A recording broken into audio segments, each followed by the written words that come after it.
My name's Lisa Hart. I'm the Deputy Greffier of the States, and this is my colleague Jenny. Hi, I'm Jenny O'Brien. I'm Head of Digital and Public Engagement. So my role is to try and think about how we encourage more people to think about standing for election and think about getting people voting. So tonight it's our second live Q&A, and we're going to be really answering your questions about anything ranging from manifestos, how you go about putting one of those together, to how you run your campaign, and also some of the elements of the campaign, including things like hustings. So if you have any questions about standing, anything to do with the whole election process, do please send in your questions. So you can either type them into the actual event that you may be watching on YouTube, you can send them to us on Facebook, you can email statesgref@gov.je, and we've got colleagues here who are picking up all of those different channels, and they will pass us over the questions and we'll do our best to answer them for you. We've got a few that have come in already, so we'll kick off, I guess, with number one, but as any new ones come in, we'll add them to the list. So the first question on our list is, what am I responsible for? What is the Gref or the parish responsible for? I'm taking that to mean sort of, you know, what do I have to do if I'm a candidate compared to what help is available for me as a candidate. So as a candidate, you're kind of responsible for your own campaign, for putting that together, and that means perhaps having a pamphlet or a leaflet that you might want to circulate around households, but also thinking about the messaging within that pamphlet about what you actually are standing for and the things that you really want the public to know about you and what you stand for, really.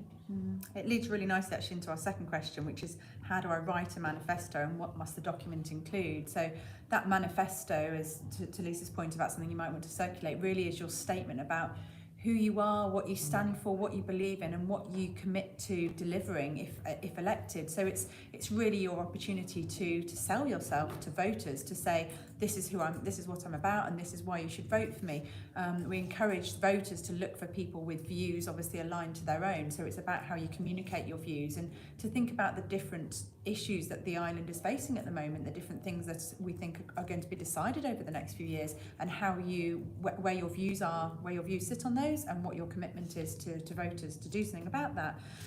In terms of what the document must include, there isn't a specified list of things, but it might be useful to have a look on the vote.je website. We've got all the previous manifestos, so that helps to give you a bit of a flavour of what previous candidates have done, just to help to sort of formulate what your thinking is. What you don't want to do is bamboozle the public, though, so you want to keep it short and sweet and really sort of bullet point some of the key things that you want to get across, and not make promises that you're not able to keep. A lot of people kind of will say, I'm going to change this, or I'm going to bring in that. You need to be realistic as well as about what you are able to achieve, particularly as a first-time states member. So, you know, be quite realistic about some of the things that you would like to change in the island. There's no point in promising the earth if you're not able to actually achieve that first go round, and just keep it short and sweet. And I think another one we were talking about actually just before we started was thinking about the whole consequences and how you would approach something. So I remember an example of a hustings that I went to several years ago where something was put out there as an idea, but there wasn't as much thinking behind the practicalities of how that might be achieved. So it's always thinking through the things that you're going to put out there. How would you actually go about delivering them, and make sure that you're able to answer questions about that, because the things that you put in your manifesto, when it comes to hustings, people will be asking you questions about those statements. So it's being ready to think about the practicalities of things. I think one thing as well is when you say look at what other people have written, that's a really good idea, because you need to think what encouraged me to vote for that person last time round. What was it about what they had to say that really kind of caught my eye and made me think, yeah, they're the person I want to vote for. So have a think about what made you choose them, and whether those same sort of things would be what you would want to put forward, or whether it's the similar style even that caught your eye that you can emulate. And also the reverse of that, perhaps have a look at through, because all of them are there to actually look at the people perhaps who didn't get in and think about why do you think that might have been, because obviously we can all be very self-critical and look back at our own work, but look at what has and hasn't worked in the past, because there's a lot to be learnt from what has gone before, both in terms of the content, but also, as Lisa said, about the visual presentation. So making the information really easy to digest. We know that the average reading age in the UK is 7, so thinking about writing, don't try and overcomplicate what you're writing. It's simple messaging that you're trying to get across, because we can't expect all islanders to be experts in all the different political issues that are of the day, but giving a very clear, simple message about what you believe about a different topic will be accessible to the majority of people. Which kind of leads into our next question, which is about sort of, can I write my manifesto in a language that is not English? Yes, you can, and that's probably advisable to have at least a small section if you want to make sure that your message is hitting the vast majority of the community, because not everybody's first language is English. So yes, probably predominantly in English, but if you want to make sure that other parts of the community, such as the Portuguese community or the Polish or Latvians, are able to hear your message, then you can, of course, put some of your messaging in their language too. So the next question we've got is whether there's any support with proofreading of your manifesto. Because of the volume of candidates that we're expecting, we can't commit to offering that service, but it is a really important principle to adopt. It's something that I sort of say to the team that I work with all the time, is that get a second set of eyes on anything before you publish it, because as you write something that is so from the heart, and you read it over and over and again yourself, and you think you're reading something, and actually sometimes somebody else looking at it can say, oh, look at this typo here. So definitely recommend having somebody to proofread it, but unfortunately at the Gref we can't commit to doing that across the board, because just capacity and making sure that we're treating everybody the same. And that's really important. If English isn't your first language, it is really important that you get somebody to have a look at what you've written to make sure it flows properly and it reads well, so that your message isn't lost because you've got typos or grammatical errors or what have you. Okay, so the manifesto booklets, and will they be available in other languages, is another question that's come through.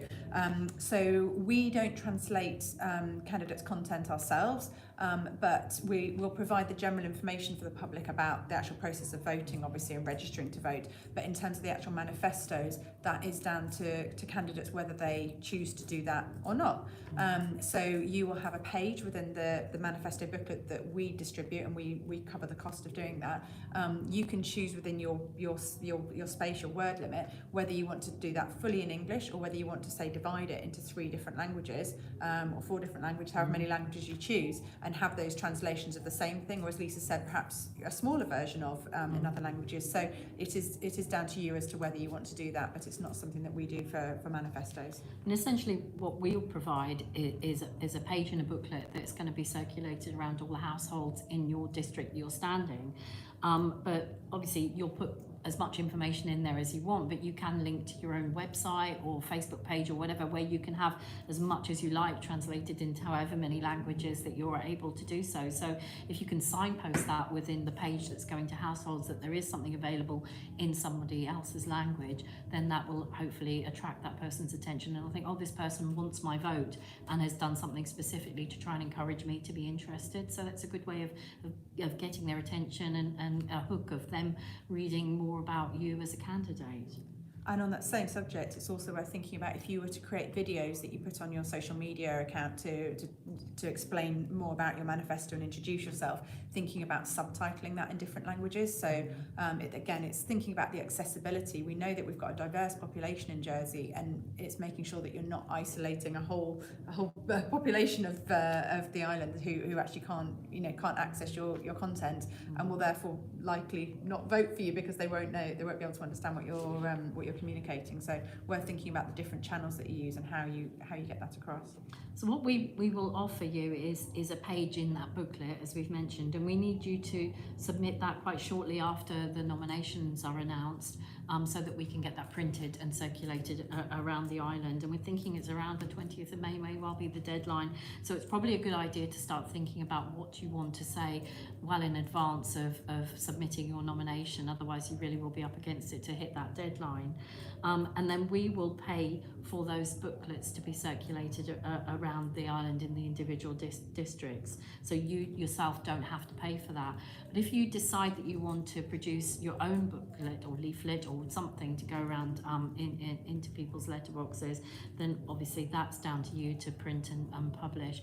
You need to then be aware of how much you're spending on that, because everything you spend in the run-up to the election, you need to keep tabs on, you need to keep a record of that so that you can prove that you haven't gone over the limit as to how much you can spend on your election itself.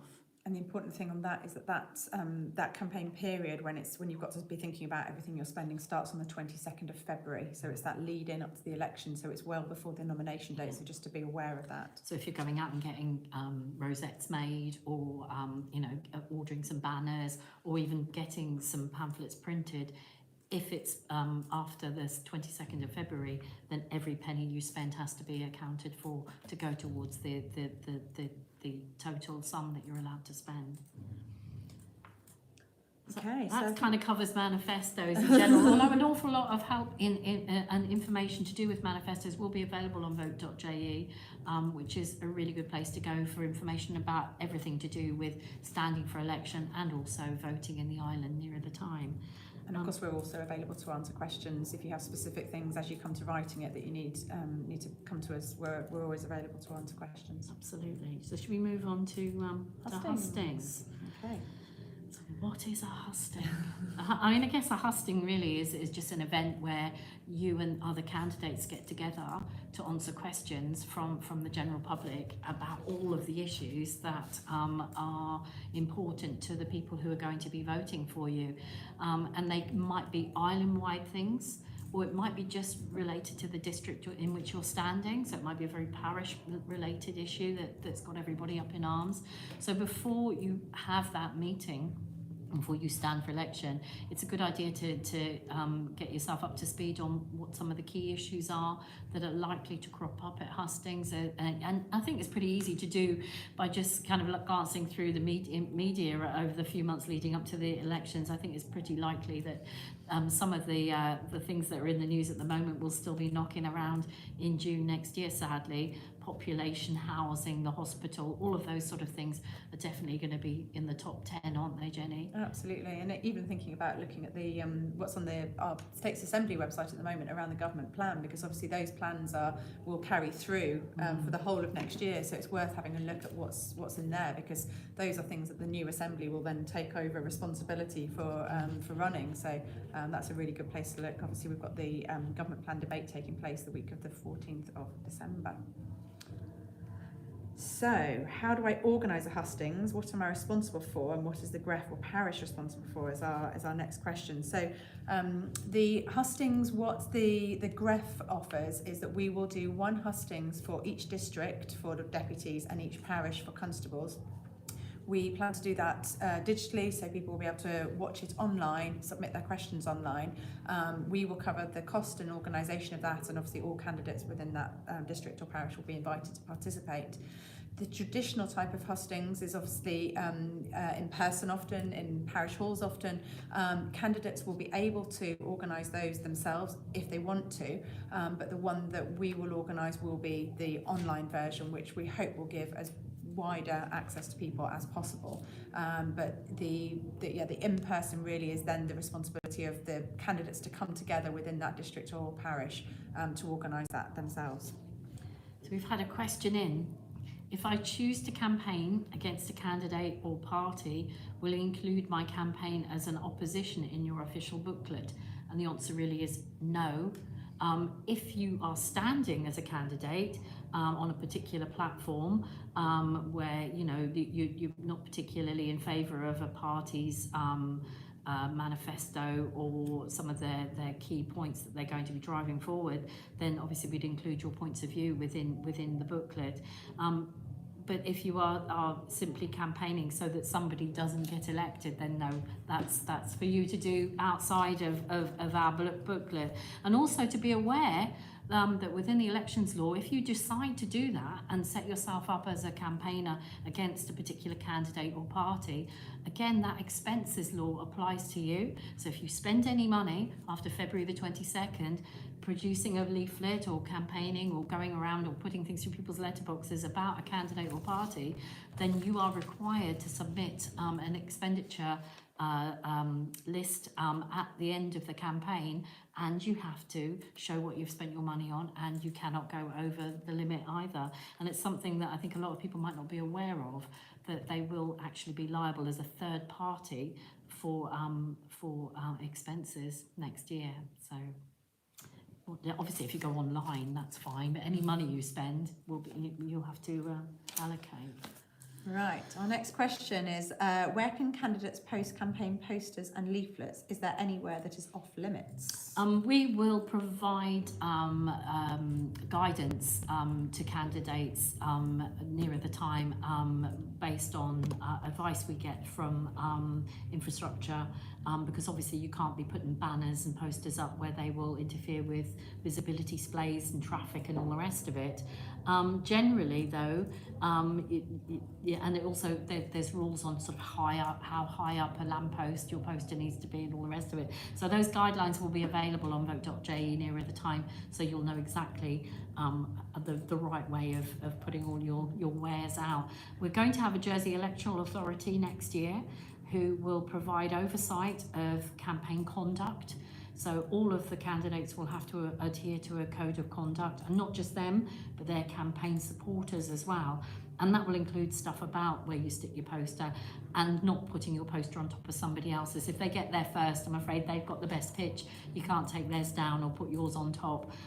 So it's about running the election in a fair way, on a level playing field. So there's nowhere that's off limits necessarily, obviously, as long as you're not putting it somewhere where it's dangerous and it's going to interfere with people being able to drive safely or have a good view of the road. But also thinking about ownership, so there are certain sites that you have to book and pay for to put your banners, especially those roadside banners, up. So it's a lot of those sites you do need to contact the landowner, in order, and there is a cost which again comes into your election cost for putting up banners.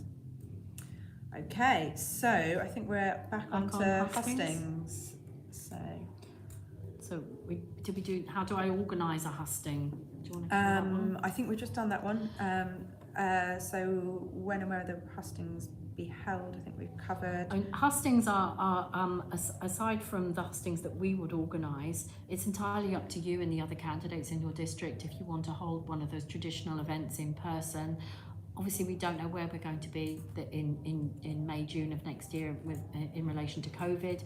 And it may be that gathering, let's all hope that we're able to get back to normal, but it may be that those sort of gatherings are going to be limited still, in which case you need to be a little bit inventive as to what other ways you can think of to get people together so that you can talk about your views and showcase your opinions and also answer their questions. So you may have to start thinking of different ways of reaching out to the public than perhaps the traditional door knocking or having the hustings event in order to be able to touch base with the public. I mean, this very thing that we're doing now is a really good example of that.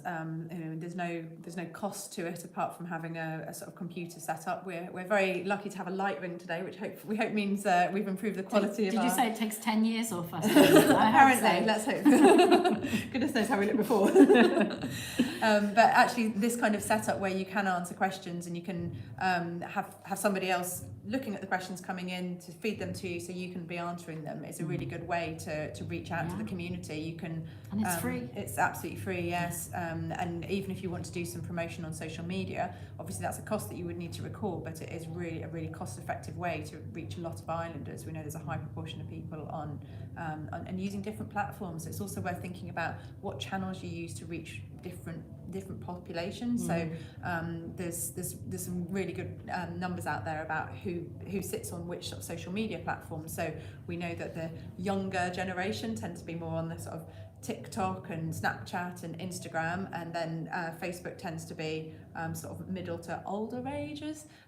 We know that Twitter is not one of the heaviest used platforms in Jersey. Actually, we were talking about that just today. So it's about 18% of islanders on Twitter. So worth thinking about who it is you want to reach and potentially doing different sessions on different platforms, and maybe answering different types of questions. Obviously, in Jersey you can vote from the age of 16, so it's really worth thinking about how are you engaging with those younger voters and what is it they care about, what is it they want to hear about, because it might be that the topics that you cover are slightly different on different platforms and for different people, and it's engaging with people about the things that they care about. And that's important, because I think you know, we've obviously analysed over the years, why don't people vote, and certainly why don't certain demographics vote, and it could well be that the election process itself lends itself to really a particular age group because of the sort of topics that come up, and it's about making sure that you are reaching out to that age group for the things that actually resonate with them.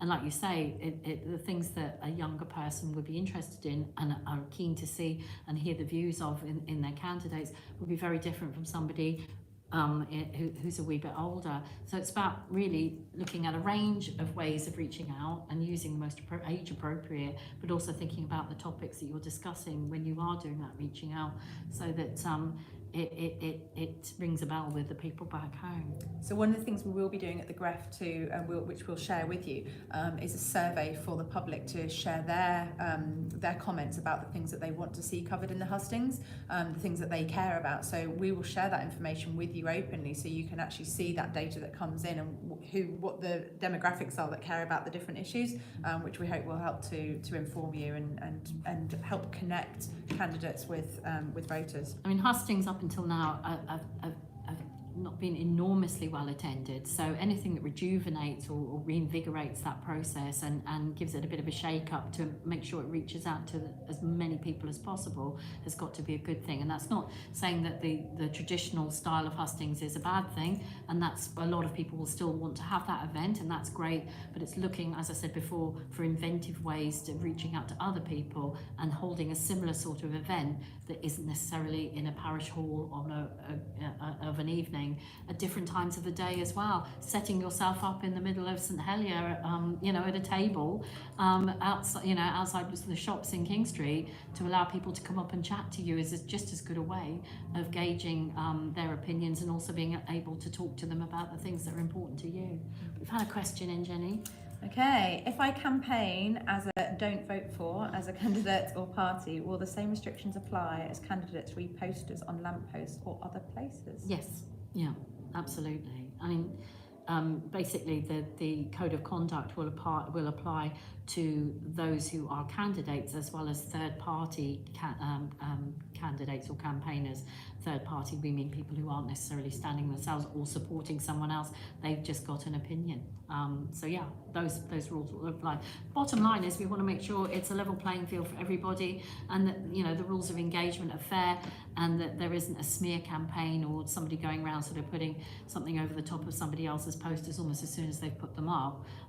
We try and keep it as clean as possible, and let everybody try and behave decently to each other.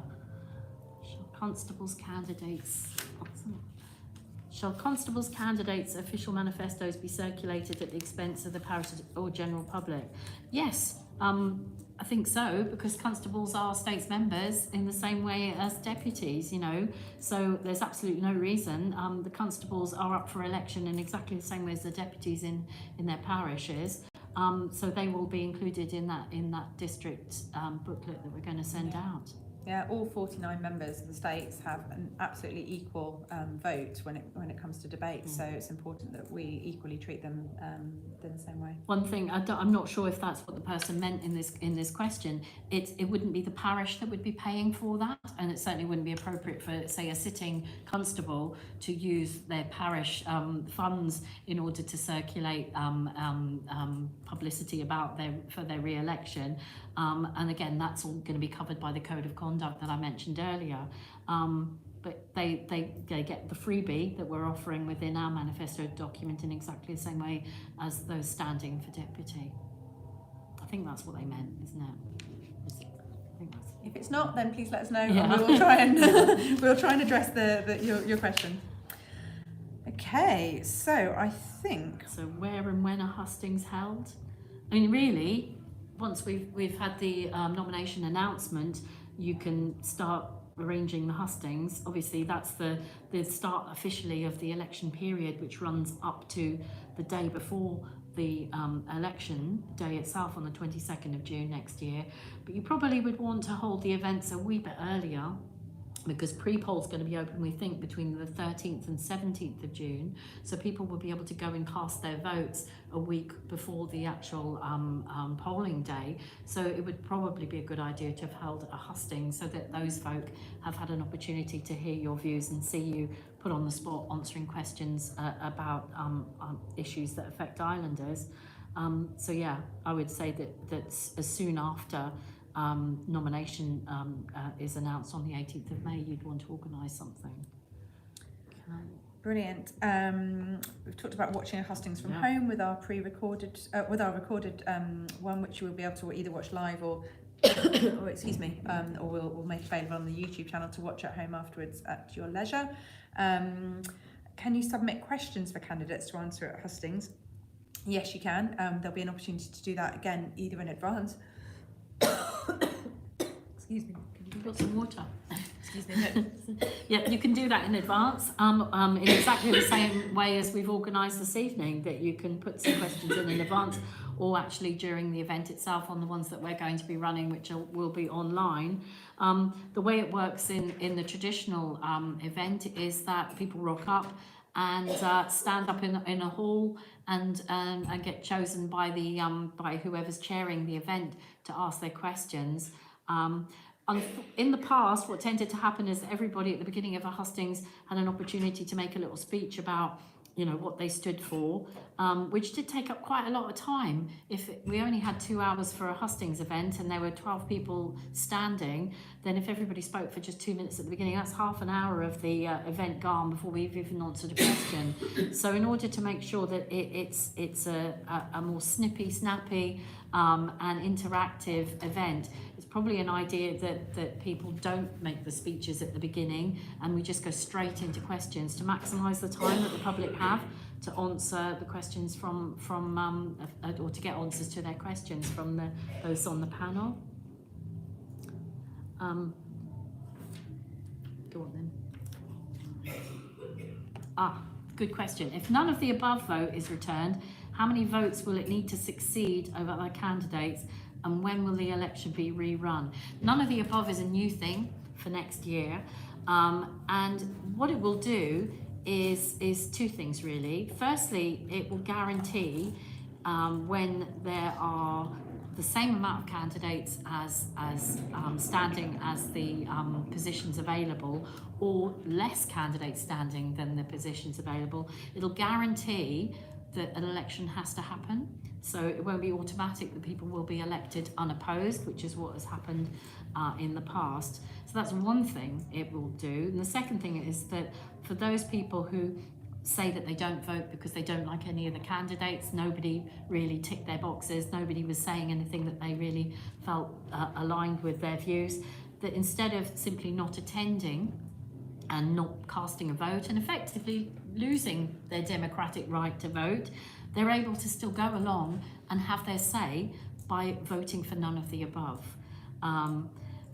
There's going to be some rules around none of the above that we need to make sure that people are clear on. You can't, if you vote for none of the above, that is your vote. You can't choose somebody else from the list and say that you're rejecting everybody else. If you can only vote for none of the above, and that's your one vote that you cast. If none of the above gets the majority of votes in your district, then none of the above has won, and the other candidates have not been elected, and we would rerun the election. There would be a by-election, which would take place probably the following month, but we'd need to obviously look into the details of that.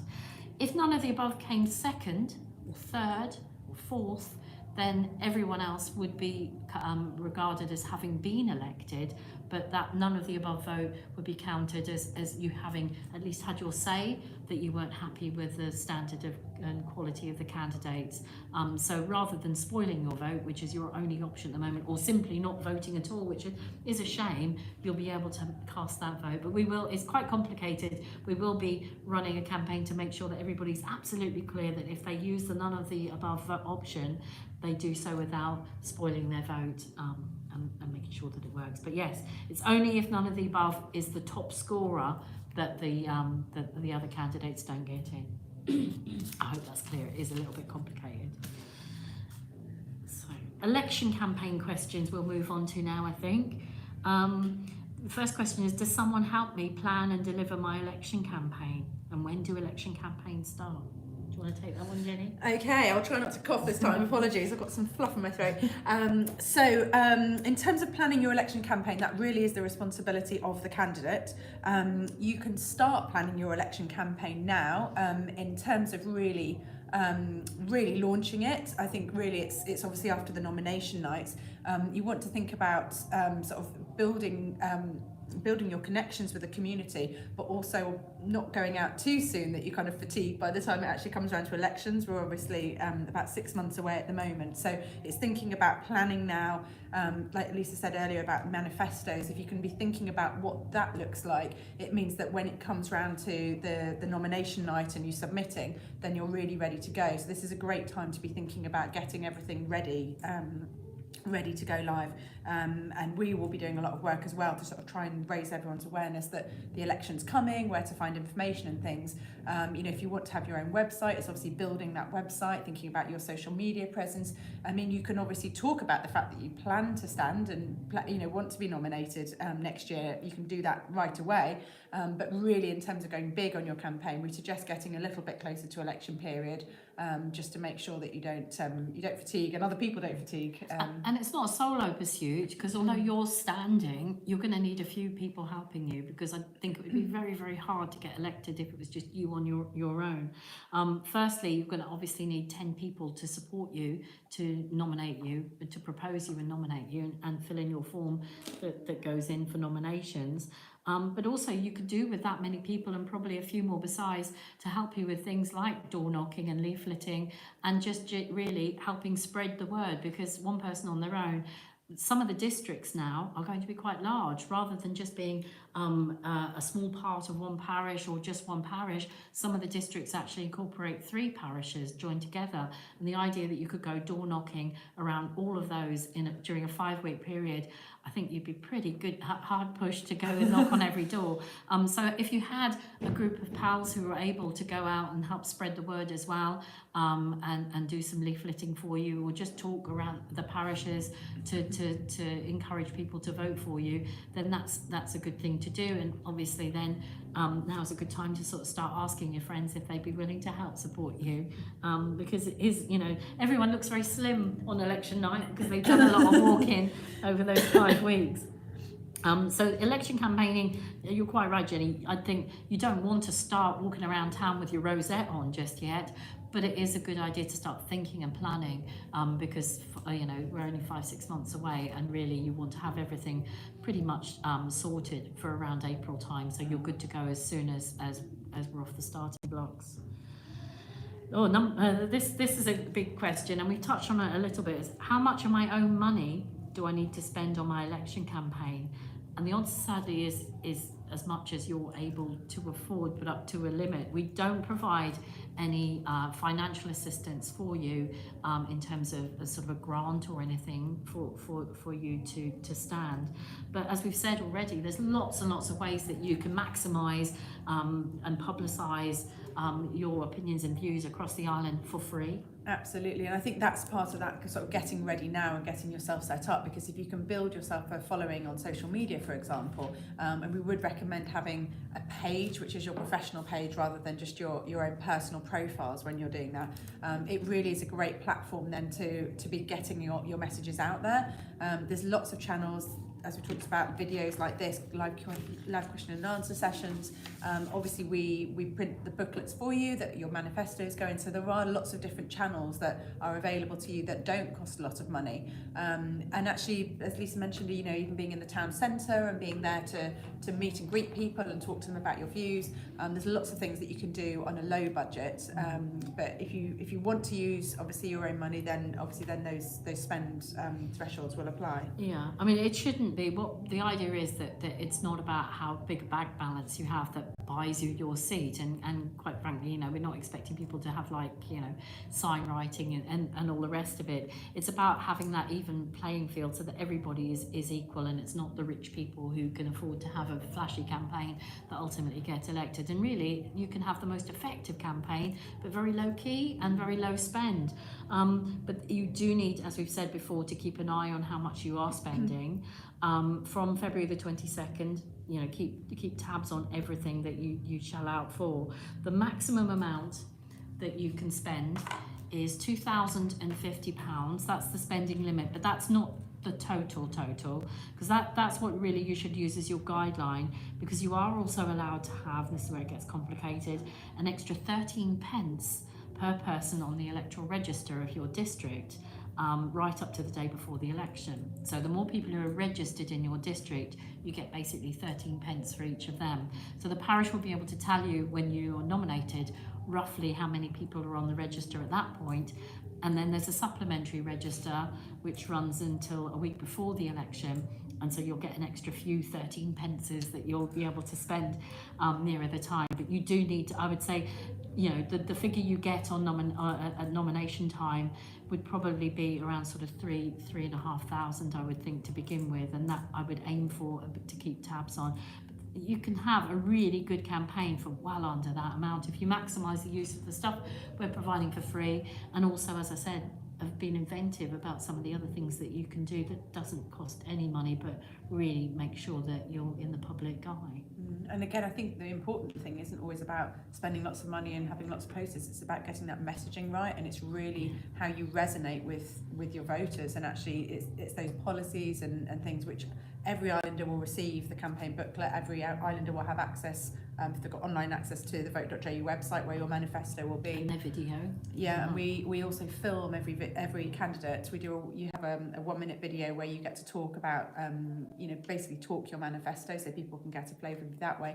All of that information will be on vote.ju. So I think by making the most of that, but thinking about what those campaign messages are, what do you believe in, what are you committing to do if elected? Yeah, and historically, people who go door knocking have always been successful. Generally, the public like to see the candidates or have some interaction with the candidates, or feel that the candidates have made an effort to reach out to them, which doesn't cost an awful lot. And as we've said, with COVID and everything, it may be different ways that you'll have to look at to do that. But if it's not a case of knocking on all those doors in your large district, then setting up a stall in town or at a parish hall, arranging like a surgery or whatever so that people can come to you, is a really good way of touching base and getting your face known in the community. And also the really well-known sort of communications marketing thing is go where the people are. So again, it's thinking about who the people are you want to target, who the people are that you feel you haven't reached, and where do they hang out. So actually, if you're in the district of St Brelard, for example, and you're thinking about where are all the young people, think about that. Where are they after school? So it's thinking about physically where you might be able to engage. So it might be that town's good for some candidates, but it might actually be that Lekenove precinct is really good for others. So it's also thinking about those locations. So where are people going to be where you might have the opportunity to talk to them, and that they've got the time as well. So you know, at lunchtime sometimes there's lots of people around town, but actually are people really busy because they're dashing off to get their sandwiches and things. So when are the times when people are ready and actually want to listen to and talk to different people? We've had a question in, Janine. Will all candidates or opposition campaigners enjoy access to the voting lists, and what charges will apply? I'm presuming by voting lists then they mean the electoral registers, which contain obviously all of the names of all the people who were on the electoral register at the time of nomination.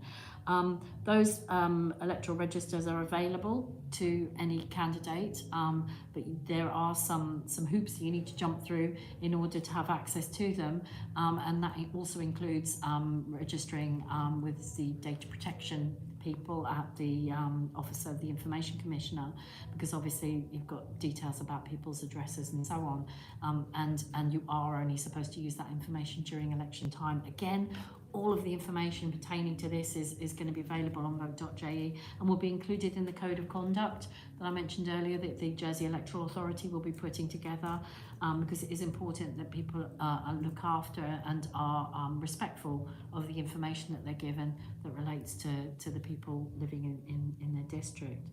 And there is no charge, it's free. Okay, so we talked about the spending limit. When should I start planning my campaign? We've talked about, can my election campaign be in different languages? So similar to the manifesto, if you want to speak in different languages, or if you want to ask somebody from a different community to speak for you in order to help reach a wider range of people, of course you can do that. The other thing we haven't mentioned, which is just as important as different languages, is accessibility for people who may struggle with their literacy, or maybe are from the deaf community, or have problems with their eyesight. All of those people, you're thinking about sort of how best to get the messaging across to them, looking at, again, it's about being imaginative and inventive, and looking at other options rather than just the written word. What other ways could you get your messaging across to those people so that it's equally as powerful as a blurb that you've written? If people, you know, do struggle with their reading for whatever reason, then having maybe some kind of video or spoken word clip on your website, if you do set up a website, would be a good idea, so that people can access that rather than having to plough through loads and loads of words. So we've got another question, which is any public money allocated to candidates in their election campaign? Which I think we've covered, but it's to say no, that is down to individual candidates. There is no public money to fund individuals' campaigns. And where can I find out more information about election campaigns, hustings and manifestos? Really, that is vote.je, and we'll be adding content to that all the time. And as questions come in, if you've got things that you want to ask, we'll then add those onto the website so that everybody then has access to that information. So that really is the place to go for all that information. And if you're thinking of standing and you've got any questions that we haven't covered, or that the information isn't available on vote.je, then you can always get in touch with us at the Gref. Obviously, we're really keen to see people coming forward to stand for election, and any help we can offer in whatever way, shape or form, we're more than happy to do so. And also put you in touch with existing States members who may be willing to talk you through what it's like to be a first timer, and their experiences of standing for the first time, and some of their top tips, because you know they've gone through it already, and they may well be best placed to help you with your campaigning. The questions come through: should opposition campaigners have access to electoral lists or not? I'm not entirely sure that you are able, if you are not a candidate, to have access to the electoral list. They are available in the library and from the town hall, but if you want to have access to that data yourself, it's normally just for the candidates. But as I said, I'm not entirely sure, so I need to clarify that, but I think the answer is probably no. I'm getting the vibe that somebody is thinking that they wouldn't be standing themselves, but they would be setting up a campaign where they were potentially doing like a candidate, door knocking, putting up posters, and covering or canvassing an area in order to encourage people not to vote for someone. And I would say that's fine, but also whether or not that's necessarily in the spirit of the election process is questionable. Ultimately, it's free speech, and people can campaign against somebody, but the code of conduct would definitely come into play so that people don't overstep the mark, because we don't want it to become personal, and we don't want it to descend. It's supposed to be a clean fight.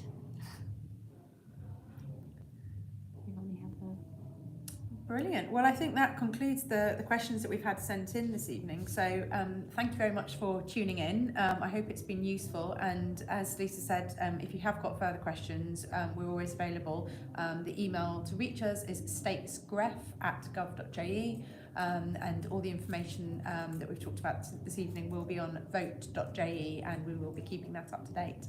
So thank you very much, and good night. Good night.